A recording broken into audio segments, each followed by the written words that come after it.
Hello दोस्तों, मैं Sarla Yadav SY Hindi platform channel पर एक बार फिर से आप सभी का हार्दिक अभिनंदन करती हूं। और आज हमारी क्लास नंबर रहने वाली है 34 और अभी तक जो है 33 क्लास में अपलोड कर चुकी हूं। और इन 33 क्लास में आदिकाल और भक्तिकाल संपूर्ण हो चुका है और रीतिकाल हमने स्टार्ट कर रखा है। तो दोस्तों, कल मैंने रीतिबद्ध कवि के बारे में आपको पढ़ाया था। इससे पहले वाली वीडियो में मैंने रीतिकाल के प्रवर्तक, रीतिकाल का नामकरण और जो भी महत्वपूर्ण तथ्य रीतिकाल से बनते थे वो सारे मैंने पढ़ा दिए थे। तो कल की वीडियो में मैंने बताया था कि जैसे कि रीतिकाल के अंदर जितने भी कवि थे उनको 3 धाराओं में विभाजित किया गया था: रीतिबद्ध, रीति सिद्ध और रीति मुक्त। याद रखना है, रीतिबद्ध और रीति सिद्ध। ध्यान से अगर जिसने ये कंसेप्ट समझ लिया, रीतिबद्ध, रीति सिद्ध और रीति मुक्त, तो वो आधा, ये समझ लो, उनका जो रीतिकाल है वो आधा पूरा हो जाएगा। रीतिबद्ध कवि, अब मैंने कल थोड़ा सा रीतिबद्ध के कवियों के बारे में बताया था, लेकिन मैंने सोचा कि जैसे कि एक एक कवि की जो रचनाएं हैं इस तरीके से न बताकर मैं सारी रचनाएं एक साथ ही बता देती हूँ, तो आपके नोट्स भी कंप्लीट हो जाएंगे और इस तरीके से हमारा समय भी कम लगेगा। उसके बाद रीति सिद्ध कवि पढ़ेंगे और रीति सिद्ध के अंदर केवल एक बिहारी आते हैं, उनके रचनाएं पढ़ेंगे और जो उनसे संबंधित महत्वपूर्ण प्रश्न बनते हैं उन सबको भी देखेंगे। उसके बाद रीति मुक्त। तो दोस्तों, रीतिबद्ध में ज़्यादा कवि आते हैं, रीति सिद्ध के अंदर ओनली बिहारी आते हैं और रीति मुक्त के अंदर घनानंद, बोधा, आलम, ठाकुर और द्विजदेव, इन पांचों को पढ़ेंगे। और रीति सिद्ध के अंदर बिहारी जो बच गए वो सारे रीतिबद्ध के अंदर आ जाएंगे। ठीक है, तो आपको याद रखना है इस तरीके से। तो अब हम रीतिबद्ध के सभी कवि एक एक करके देख लेते हैं और आप अपने नोट्स तैयार कर लें ताकि आप लिख भी लें। तो शुरुआत करती हूँ आज के इस वीडियो लेक्चर की। और उससे पहले आप सभी से यही कहूँगी कि चैनल पर नए हैं तो चैनल को सब्सक्राइब कर लें, बेल आइकन पर प्रेस कर लें ताकि जो भी मैं वीडियो डालूँ उसका नोटिफिकेशन आप तक आ जाए और आप वीडियो से वंचित ना रहें। और वीडियो आपको अच्छे लगे तो लाइक एंड शेयर जरूर करें। हिंदी के प्रमुख प्रतिबद्ध कवि और उनकी प्रमुख रचनाएं। अब इसमें रीतिबद्ध के अंदर भी अनाप शनाप कवि जो हैं दिए गए हैं, लेकिन मैं आपको इम्पोर्टेंट कवि बताती जाऊंगी जिनकी रचनाएं आपको करनी है और उन्हीं की आपको करनी है, वही इम्पोर्टेंट है। देखो, किताबों में बहुत कुछ दिया हुआ होता है, लेकिन अगर आप किसी एक अच्छे टीचर से पढ़ रहे हैं तो आप एग्ज़ाम ओरिएंटेड चीज़ें ही आपको बताएंगे। ऐसे माथापचाई करने से भी कोई फ़ायदा नहीं है। ठीक है, जो मैंने पढ़ा और सभी टेस्ट मैंने क्वालिफाई भी किए, तो उसी के साथ मैं अपने एक्सपीरियंस के साथ ही आपको बता रही हूँ। तो इसी में सबसे पहला रचनाकार है चिंतामणि। और मैंने बताया था कि चिंतामणि को जो है रीतिकाल का प्रवर्तक आचार्य रामचंद्र शुक्ल जी मानते हैं। ये बातें हम सारी पढ़ चुके हैं। अब देखो, चिंतामणि की रचनाएं देखें: रस विलास, छंद विचार पिंगल, श्रृंगार मंजरी, कवि कुल, कल्पतरु, कृष्ण चरित्र, काव्य विवेक, काव्य प्रकाश, कवित्व विचार और रामायण। अब आपको ये जो रचनाएं हैं ना रीतिकाल की, याद करने में बहुत ही थोड़ी सी मुश्किल लगेंगी। और मैंने किस तरीके से किए थे, मैंने सिर्फ 2 ही पेज में, रजिस्टर के 2 ही पेज हैं जिनके मैंने रीतिकाल के नोट्स बनाए थे और एक पेज के अंदर ही सारे कवि थे और उनकी रचनाएं थे। तो आपको भी उतने ही कवि और उनकी रचनाएं करनी है। मैं भी आपको बताती हूँ कि कौन कौन सी रचनाएं इनकी इम्पोर्टेंट हैं और याद किस प्रकार से करनी है। अगर आपको याद नहीं रहते हैं तो कैसे करना है, जैसे कि जब मैं रीतिबद्ध के सारे कवियों की रचनाएं आपको करवा दूं तो आप एक रफ पेज लें या रफ कॉपी लें, उसमें सभी पहले कवियों के नाम ऐसे लिख लें और एक बार याद कर लें। और याद करने के बाद फिर रजिस्टर को बंद कर दें और उसके बाद इन कवियों के आगे उनकी रचनाएं लिखनी शुरू करें। उसके बाद फिर आप टैली करें और टैली करने के बाद आपको पता चलेगा कि कौन सी आपकी रह गई है और कौन सी नहीं रही है। फिर आप उस रचना को और अच्छे से याद कर ले, तो इस प्रकार से आपको रचनाएं याद हो जाएंगी। तो चिंतामणि की रचनाएं देखते हैं। रस विलास। अब आपको रस विलास भी, यहाँ पर बहुत सारे कवि ऐसी हैं जिनके रस विलास नामक रचनाएं मिल जाएंगे, इसलिए मैं सबसे पहले आपका ये कन्फ्यूज़न दूर करूँगी कि मैम ये तो सभी की रचनाएं हैं, तो हमें पता कैसे चलेगा कि रस विलास देव की है या रस विलास भूषण की है या रस विलास चिंतामणि की है। तो दोस्तों, इस तरीके की कन्फ्यूजिंग वाली रचनाएं आपसे पूछी ही नहीं जाएंगी। क्योंकि उस समय रस, छंद और अलंकार से संबंधित ही रचनाएं रीतिकाल के अंदर लिखी जाती थी, इसीलिए इनको लक्षण ग्रंथ कहा गया है, जो कि संस्कृत आचार्यों की देखा देखी परिपाटी का अनुसरण कर रहे थे, उसी प्रकार की रचनाएं लिख रहे थे। तो ये रचनाएं नहीं करनी है, जो इनसे थोड़ी अलग है वही रचनाएं आपसे पूछी जाएंगी। और अगर इस तरीके की रचनाएं आपसे पूछ भी लेगी तो ऑप्शन में फिर बहुत ही सोच समझ कर आपको ऑप्शन दिया जाएगा। अब देखो, रस विलास, छंद विचार पिंगल, इसमें से आपको याद कौन सी करनी है? चिंतामणि की। सबसे पहले कै वाली याद कर लेते हैं। कवि कुल, कवि कुल कल्पतरु। दूसरा है कैसे काव्य विवेक। तीसरा है काव्य प्रकाश। ये 3 रचनाएं हैं इनकी जो काफ़ी इम्पोर्टेंट है। जैसे श्रृंगार मंजरी है, रस विलास है, छंद विचार, मैंने कहा ना, रस, छंद और अलंकार, इन पर तो सभी कवियों की जो है आपको रचनाएं मिल जाएंगी। तो इस तरीके से आपको ये ज़्यादा याद करनी है जो मैं आपको बता रही हूँ, और यही इम्पोर्टेंट है और यही पूछे जाते हैं। तो कवि कुल कल्पतरु, काव्य विवेक, काव्य प्रकाश। काव्य विवेक, काव्य, कवि जो है ना उसके अंदर काव्य विवेक है, इसलिए वो अपने काव्य को प्रकाश में कर लेता है। कौन? चिंतामणि। इस प्रकार से इनकी रचनाएं आप याद कर लें। उसके बाद अगला कवि आता है कुलपति मिश्र, और इसके मैंने कल की वीडियो में भी पढ़ाया था। तो इसकी सबसे इम्पोर्टेंट है रस रहस्य, और मैंने अपने नोट्स में केवल इनकी एक ही रचना याद की थी, एक ही मैंने लिख रखी है। तो आप भी इस तरीके से याद करें। और इसकी भी मैंने एक ट्रिक बताई थी कि कुल मतलब अपना जो वंश होता है उसमें कई तरीके के रस में रहस्य होते हैं, और रहस्य होते हैं तो फिर उनमें संग्राम छिड़ जाता है। ठीक है, और संग्राम कहाँ से कहाँ तक छिड़ता है? नख सिख तक छिड़ जाता है। इस तरीके से आप याद रखें। वैसे इनके 2 इम्पोर्टेंट हैं, रस रहस्य, संग्राम सार, और दोनों में से भी अगर इम्पोर्टेंट रचना की बात करूं तो वो रस रहस्य है। तो मेरे ख्याल से आपको याद भी होंगी। फिर से मैं एक बार रिवाइज करवा देती हूँ। चिंतामणि की है कवि कुल कल्पतरु, काव्य विवेक, काव्य प्रकाश। उसके बाद कुलपति मिश्र की है कि कुल में क्या होता है? रस रहस्य होता है, रहस्य से संग्राम छिड़ता है, और संग्राम नख से सिख तक, यानी कि नाखून से लेकर चोटी तक। उसके बाद कुमारवाणी की रचनाएं नहीं पूछी जाती हैं, ना मैंने याद करी थी। उसके बाद आती है देव की, इम्पोर्टेंट है। अब देव की सारी ऑलमोस्ट जो रचनाएं हैं उनके पीछे विलास लगा हुआ है। तो इसकी मैंने एक ट्रिक बताई थी, भाव विलास, भवानी विलास, जाति विलास, रस विलास। 4 ये रचनाएं हैं, भाव, भवानी, जाति, रस। इस तरीके से याद करें, भाव, भवानी, जाति, रस, ये विलास लगा दें इनके आगे तो ये सारी रचनाएं आपको याद हो जाएंगी। और मोस्ट इम्पोर्टेंट है तो वो है काव्य रसायन, जो कि आपके पेपर में पूछी जाती है। तो काव्य रसायन इनकी इम्पोर्टेंट रचना है, ये याद रखें। उसके बाद और भी देखते हैं, इनकी काफ़ी रचनाएं हैं जिनके नाम मैंने अभी बोले हैं आपके सामने। तो देखो, भाव, भवानी, जाति, विलास, ये भाव और भवानी पीछे थे, भाव विलास, भवानी विलास, जाति विलास और रस विलास, ये मैंने 4 आपको बताई। उसके बाद फिर जो मैंने रस ये बताया था, काव्य रसायन। काव्य रसायन आपको याद रखनी है, इसकी इम्पोर्टेंट रचना है। काव्य रसायन के बाद आप 2-3 और याद कर ले, देव, माया, प्रपंच, वैसे पूछी नहीं जाती हैं पेपर में। तो काव्य रसायन आप याद रखें, वो काफ़ी इम्पोर्टेंट है, क्योंकि ये विलास वाले तो आपको बहुत कवियों की मिल जाएंगे। देखें, जैसे सुजान विलास है, तो इस तरीके से आप कंफ्यूज हो जाएंगे। श्रृंगार विलास है, तो इनमें कंफ्यूज हो जाएंगे। लेकिन जो सबसे अलग हटकर है उस रचना को आप जरूर याद करें, खासकर रीतिकाल के अंदर। अब आता है सोमनाथ, और सोमनाथ की भी 1-2 रचनाएं हैं जो काफ़ी इम्पोर्टेंट है, और जो मैंने अपने नोट्स में ऐड करी थी वो सिर्फ रस पीयूष निधि मैंने यही पढ़ी थी। और जब भी आप पेपर पीछे के उठाकर देखें, इन सोमनाथ की केवल इसी रचना का नाम पूछा जाता है, क्योंकि सबसे अलग हटकर है। सोमनाथ, सोम किसका? सोम, भीर किसका? पीयूष, अमृत का ही पर्यायवाची है। तो सोम का क्या हो जाएगा? रस पीयूष निधि, रस पीयूष निधि याद रखें। श्रृंगार विलास, पंचाध्यायी, सुजान विलास, तो ये आप याद करें तो कर सकते हैं। मैंने एक ही याद की थी, रस पीयूष निधि। ठीक है, कुलपति मिश्र का याद रखना है, रस रहस्य।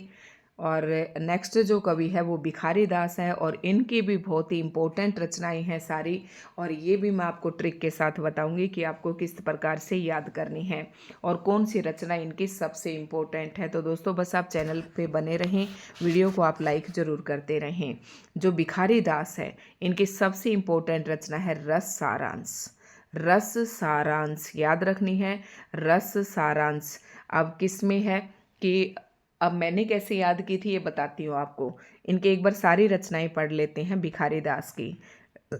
काव्य निर्णय, श्रृंगार निर्णय, छंदार वर्ण, छंदार नव, पिंगल, शब्दनाम कोश, विष्णु पुराण भाषा और शतरंजस्तिका। शतरंजस्तिका अब इनकी रचना इंपॉर्टेंट है। रस सारांश, काव्य निर्णय और एक और था इनका काव्य निर्णय, दूसरा निर्णय कहाँ गया, दो निर्णयात्मक रचना, ये रस श्रृंगार निर्णय, दो रचनाएं ये हैं। सबसे इम्पोर्टेंट रस सारांश है। सारांश कैसे कि भिखारी दास को ना, भिखारी जो होते हैं बेचारे, उनको पूरा रस नहीं मिलता, सारांश यानी कि रस का एक अंश ही मिलता है।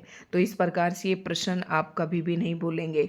जो भिखारी दास का जो रचना है जो सबसे इम्पोर्टेंट है वो है रस सारांश, और जो भिखारी हैं उनको रस पूरा न मिलकर केवल एक अंश ही मिलता है, सारांश। ठीक है, इस तरीके से दूसरा, और फिर मैंने किस प्रकार से याद किया था कि दो इनके निर्णय हैं जो भिखारियों को लेने ही लेने होते हैं। कौन कौन से, एक तो काव्य निर्णय और एक श्रृंगार निर्णय। कि जो भिखारी होते हैं वो ना कभी काव्य रचना कर पाते हैं ना श्रृंगार कर पाते हैं, इतने पैसे उनके पास नहीं होते हैं। ये ट्रिक बनाई है हमने, सिर्फ इसके पीछे आप कोई और ज़्यादा सोच ना लगाएं। तो जो भिखारी दास है, रस सारांश सबसे इम्पोर्टेंट है। दो निर्णय है भिखारी के, कौन से, काव्य निर्णय और श्रृंगार निर्णय। और एक और रचना याद करें, छंदार नव पिंगल। छंदार नव पिंगल, ये आपको ऐसे ही थोड़ी अटपटी सी आपको याद हो जाएगी, या ध्यान में रखें। उसके बाद जो रसिक गोविंद है, इसकी मैंने कोई भी रचना याद नहीं की थी, इसमें बहुत सारे कवि हैं। अब आता है प्रतापशाही, और इनकी रचनाएं मोस्ट इम्पोर्टेंट हैं सारी। मैं इम्पोर्टेंट कवि बताती हूँ जिनकी रचनाएं आपसे पेपर में पूछी जाती हैं। अब देखो, इनकी सबसे इम्पोर्टेंट रचना की बात करूँ मैं तो वो है व्यंग्यार्थ कौमुदी। व्यंग्यार्थ कौमुदी ये सबसे अलग है। देखो, प्रताप सिंह की है व्यंग्यार्थ कौमुदी, मैंने अपने नोट्स में केवल इसी की एक ही रचना लिखी थी और इसी से मेरा काम भी आराम से चल गया था। देखो, काव्य विलास जयसिंह प्रकाश, क्योंकि श्रृंगार मंजरी, आप देखो श्रृंगार मंजरी भी बहुतों की आ जाएगी। श्रृंगार शिरोमणि, अलंकार चिंतामणि, काव्य विनोद, जुगल नक्सिक। तो दोस्तों आप एक ही याद रखें इसकी मेरे कहने से, व्यंग्यार्थ कौमुदी। और जो बच्चा ये चाहता है कि मेरा एक भी नंबर ना कटे तो भाई वो सारा याद कर लें। अब मैं आपको यही बता रही हूँ, व्यंग्यार्थ कौमुदी। ठीक है, उसके बाद अमीर दास, और अमीर दास की रचनाएं भी कभी पेपर में नहीं पूछी जाती हैं। उसके बाद एक इम्पोर्टेंट कवि आता है ग्वाल कवि, बहुत ही इम्पोर्टेंट है, इनकी रचनाएं पूछी जाती हैं। इनकी रचनाएं हैं यमुना लहरी, भक्त भावन, रसिकानंद, रस रंग, कृष्ण जू को नक्सिक, दूषण दर्पण, राधा माधव मिलन, राधाष्टक, कवि हृदय विनोद, कवि दर्पण, ने निर्वाह, बंसी बीसा, कुब्जाष्टक, षड ऋतु वर्णन। ये आप रहने दें। अब देखो, इसमें इम्पोर्टेंट की बात करते हैं तो सबसे इम्पोर्टेंट इनकी बन जाती है रसिकानंद। रसिकानंद, रस रंग। देखो, रस रस से इनकी कितनी इम्पोर्टेंट रचनाएं हैं वो हैं, याद रखनी है आपको, रसिकानंद। और एक यमुना लहरी, मोस्ट इम्पोर्टेंट यमुना लहरी है, ये पेपर में पूछी जाती है। तो ग्वाल कवि, जो ग्वाल होते हैं ना, वो ग्वाल क्या करते हैं, गायें चराते हैं। कहाँ चराते हैं, यमुना लहर, यमुना की लहरों में गाय चराते हैं। ठीक है, फिर उनमें रसिकानंद मतलब उस रस का क्या लेते हैं, आनंद लेते हैं। फिर उस रस में पूरे रंग जाते हैं। जो ग्वाल होते हैं वो यमुना की लहरों में गाय चराते हैं, फिर रसिकानंद उस रस में आनंद लेते हैं और उस रस रंग में पूरे रंग जाते हैं। कुब्जाष्टक, ये आप याद रख सकते हैं, कुब्जाष्टक और षड ऋतु वर्णन। फिर कैसे करेंगे, रस रंग में पूरे डूब जाते हैं, षड ऋतु वर्णन यानी कि सभी ऋतुओं में षड ऋतु, याद ऐसे कर ले, ट्रिक बना ले, और एक और ऐड कर ले, कुब्जाष्टक। ठीक है, इस तरीके से आपको याद हो जाएंगी। तोषनिधि। अगला इंपॉर्टेंट कवि आता है, लेकिन इसकी एक ही रचना इंपॉर्टेंट है, तोषनिधि। अब इसका भी मैं आपको बताऊंगी, एक ही रचना इंपॉर्टेंट है, सुधानिधि। ये सबसे इंपॉर्टेंट है, सुधानिधि। अब क्या है, निधि का मतलब होता है खजाना, और इसकी रचना के पीछे भी लगा हुआ है निधि। और तोष यानी कि संतोष किस में मिलता है, सुधा में मिलता है। तो तोष निधि की क्या हो जाएगी, सुधा निधि। यानी कि तोष को किस में संतोष मिलता है, सुधा में मिलता है। ऐसे याद रखना, तोष सुधा, मैं यहाँ अमृत से मतलब ले रही हूँ इसका, और तोष का मतलब संतोष। ठीक है, संतोष, संतुष्टि वाला संतोष। ठीक है, इस तरीके से आपको याद हो जाएगी। अगला कवि है रसलीन, और मैं बहुत ही मूड से आज पढ़ा रही हूँ, बहुत ही इंपॉर्टेंट पॉइंट आपको बता रही हूँ। बस आप वीडियो को जमकर लाइक कर दें और अपने दोस्तों में भी शेयर कर दें। रसलीन की जो इम्पोर्टेंट रचना है वो रस प्रबोध है। रस प्रबोध ये इम्पोर्टेंट है, इनके नाम में भी रस है और रस प्रबोध इनकी रचना है। ठीक है, इस तरीके से याद रखनी है। अगला और मोस्ट इम्पोर्टेंट कवि आता है पद्माकर भट्ट, और इनकी भी इम्पोर्टेंट रचना है, और ये भी पेपर में यहाँ से भी प्रश्न पूछे जाते हैं। अब आपको यहाँ से इनकी भी 7 रचनाएं दिखाई दे रही हैं, लेकिन इनमें से हम सबसे पहले इम्पोर्टेंट की बात करेंगे। तो इम्पोर्टेंट है हिम्मत बहादुर विरुदावली, पद्माभरण, जगत विनोद, सारी पढ़ लेते हैं, प्रबोध पचासा, गंगा लहरी, प्रताप सिंह विरुदावली, कली पचीसी। मैंने कैसे याद कर रखी थी, पैसे है ये पद्माकर भट्ट, पैसे है। तो सबसे पहले इसकी एक रचना याद करो, पद्माकर भट्ट की पद्माभरण। पद्माभरण पैसे ही है, दूसरा ही पैसे प्रताप सिंह विरुदावली, और प्रबोध पचासा। पैसे कितनी होगी, 3, कि जो पद्माकर है वो पद्माभरण, ये इनके नाम से मिलती जुलती है। पद्माभरण, प्रताप सिंह विरुदावली, प्रबोध पचासा, और एक और आदमी है। देखो ये वैसे देखो तो सभी के नाम पर ही है। पद्माकर भट्ट की रचनाएं हैं पद्माभरण, प्रताप सिंह विरुदावली और प्रबोध पचासा। अब वैसे याद करें तो और बताती हूँ इम्पोर्टेंट कौन सी है। पद्माकर की सबसे इम्पोर्टेंट है गंगा लहरी। ठीक है, पद्माभरण ये भी पेपर में पूछे जाते हैं। और हिम्मत बहादुर विरुदावली, 2 विरुदावली लिखी है इन्होंने, एक तो हिम्मत बहादुर की और दूसरी प्रताप सिंह विरुदावली। 2 विरुदावली है, याद रखें, हिम्मत बहादुर विरुदावली, प्रताप सिंह विरुदावली, और एक इसके नाम से ही है पद्माभरण, और फिर गंगा लहरी। ठीक है, मेरे ख्याल से आपको याद हो गई होंगी, 4 ही रचनाएं हैं। उसके बाद बेनी प्रणव की आती है, और जो इनकी रचना पूछी जाती है वो है बेनी प्रणव की नव रस तरंग।